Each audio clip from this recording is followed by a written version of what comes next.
What do you feel like has really allowed this club to start gaining this momentum that it's had in conference play? I mean, you guys have won 8 of your last 9, I think now.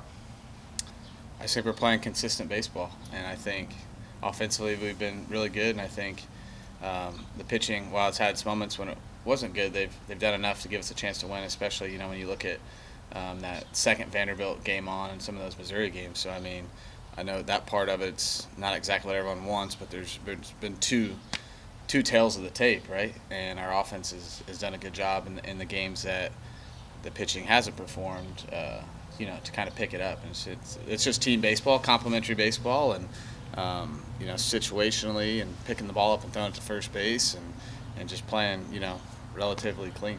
What's the rotation look like for this weekend? Same as last weekend. So it'll be Shane Sims and Mr. TBA or D, whichever one. I'm not sure which one they use. Either one of those guys. And speaking of that, just thinking back to last weekend, just getting Sims in a spot to be able to throw on Saturday, with the way everything kind of shook out, how much is like the X's and O's, is such a big factor in what you do and kind of this decision making there. Yeah, I mean, I think it just thought it was necessary to get him up there, and he's been performing really well. And the weather not playing on Sunday makes you look smarter than you actually are, because no one could predict that. But when in coaching and anything, you got to make decisions, right? You go with the decisions you feel like are the best, and if they don't work out, they don't work out. If they work out, it was the right move. And sometimes just because they don't doesn't mean it was. But Aiden's obviously been performing at a high level, and we wanted to push him up and give us some flexibility with Weston to kind of make us deeper in the bullpen if we need it. Speaking of Weston, just what have you seen from him maybe in some midweek bullpens here in practice? Yeah, he got out and threw. He looked great. Like, he really needed, I think there was a thought of throwing him maybe an inning on Tuesday, but then we just kind of talked about we really just want to get him some good work. Like, get him some good work in against some hitters where it's more controlled, can talk about stuff, and he looked really, really good. How's he kind of just maybe responded mentally just to, a little bit of a shake-up there in his role? Great. I mean, Weston is an awesome team guy, man. Awesome team guy. And not a lot has changed, right? We need that guy to win. Just win is the question now. Like, win is in WHEN. And, he's been great. And, since we made the decision, we haven't even seen him yet. So I think there's a byproduct of some good rest, some good work, and I think we're going to – this back half of the season, we need to see the best version of Weston, because we've all seen it, and he's a guy that can really help you win. Is playing Texas, the atmosphere like here, kind of a good lead up into playing at the box, even though it's going to be opposite? Yeah, I think it is. I mean, when you look at it, and if you can look at it, and what I'm going to talk to the guys about is just like flip yourself in that moment to being in that dugout. How would you respond to that? And I talked about it this morning with these guys. It's like, it's just noise, whether it's a lack of or a lot of. Like, what is it? It's not. There's not one person in the stands playing. Whether we're here or on the road, like, you just play the game, and that's why we just constantly preach playing pitch to pitch. Get your breath, make your pitch, be ready in the box, make your play. It should not affect you. It only affects you if you let it, right? And that place is an amazing place to play. I've had the opportunity. I played in the old one in college. We've played there twice at A&M. It's great. Like, you get to go play at LSU. Like, it should be more exciting than anything else. And I think you just have to control your emotions, and it's about playing with emotion and not being emotional. It's just going to be, flipped. We're the visiting team. We're wearing, gray pants instead of white. So that should be the biggest difference. What do you remember about those times playing there, the old one? With A&M? When you said you played I college played there. terrible there. I think my first game ever at Indiana. Yeah, first game ever at Indiana. I did not play well. I think I played better in game 2, and so that was cool going down there. I think they won the national championship there, or maybe Fresno State I think won. Anyway, doesn't matter. Playing there in this conference, things obviously changed. It's picked up. We've had some great battles with them over, whether I be an assistant coach or the head coach. I mean, it's just always been really good games, and really well coached. I've went up against Jay Johnson since I started my career. I was at Arizona State. He's at Arizona. always admired his work and what he did. Love Nate Yeske, loved working with him. Awesome guy. I really want to beat him, but just one of those guys that, it'd be good to see him, whether it may be for a second before the series or after. But, I root for – I don't really root for them, but I really like those guys. But at the same time, they want to beat us as bad as we want to beat them. With that TVD on Sunday, does that kind of just give you the space to potentially use Weston in a different role rather than Sunday, or is that more just gamesmanship a little bit? It's not gamesmanship. I mean, it's pretty. They know, we know, they're doing the same thing.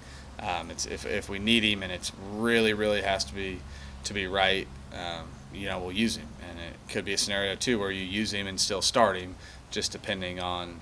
Again, we want to make sure that situation is really, really good.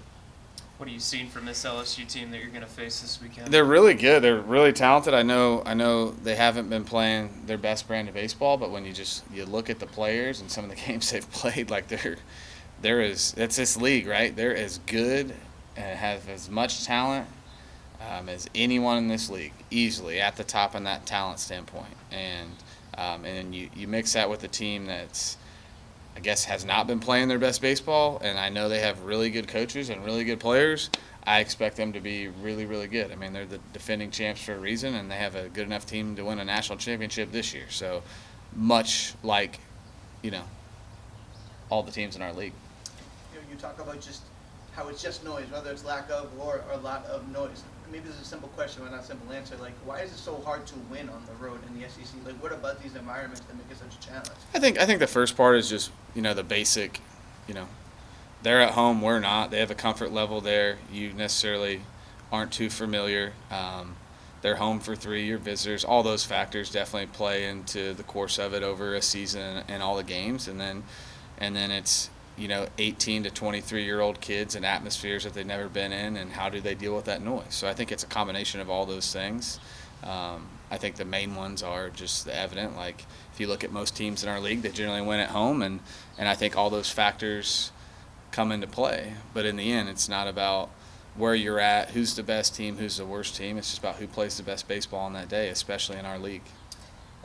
Not necessarily talking about this weekend, but just generally speaking, what's y'all's coaching staff's philosophy on, like, an opener? Would that be something y'all would ever investigate, or is that something y'all are not interested in? I think it's a good thing if you feel like you have the right pieces to do it. So, you consider everything at the beginning of the season, during the season, and it's just got to be right, and you got to have the right personnel, and you got to have it line up. 'Cause sometimes you got guys that, you might think you can open them, but it's like, man, I really wish I had that guy for the 6th. So it's like you got to plan out for all 9 innings, and sometimes it works out, sometimes it doesn't. But you consider, you should see from an offensive standpoint in my notes all the different lineups I had from the fall till now. You'd probably feel like some of them are wild, but it's just what it is in that moment, and same thing on the pitching end. I think we're going to talk to Grant here in a minute. Just what's pleased you the most about his progression this season, and as he's taken a step forward in his production? I love Grant, man. He's a competitor. I just have a ton of respect for him.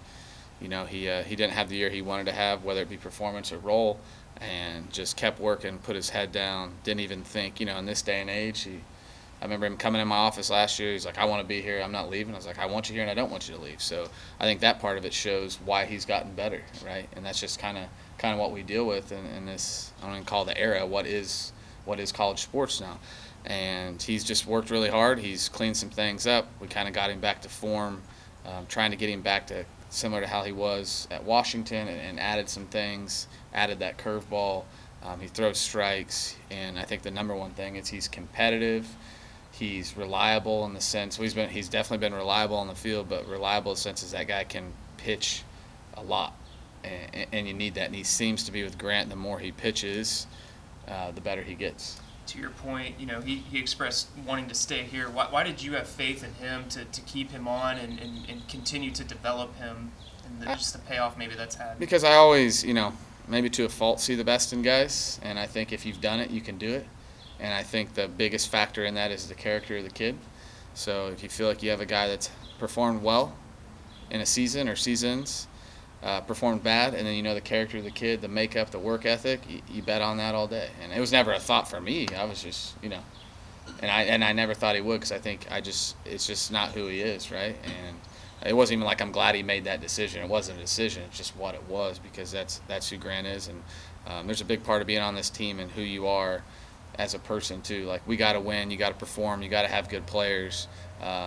You don't get better by not having a guy like that on your team in a lot of ways, and not just baseball. So everything that he's done this year is a testament to how he is, his talent, but his character, his work ethic, and how he's just relentless every single day in his preparation.